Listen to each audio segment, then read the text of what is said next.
Hah? Masjid. Bekas masjid ya? Bertanya ada masa di mobil kan? Ya. Masuknya ke Kampung Pandi? Iya.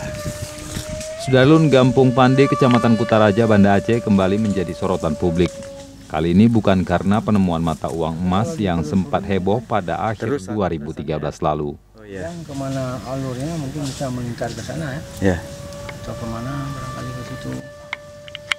Ironisnya, kehadiran mega proyek pengolahan sampah dan tinja dengan nama instalasi pembuangan air limbah atau IPAL menghabiskan anggaran 107 miliar rupiah di Tenggarai telah merusak dan menghilangkan situs sejarah penting peninggalan Kerajaan Aceh Darussalam.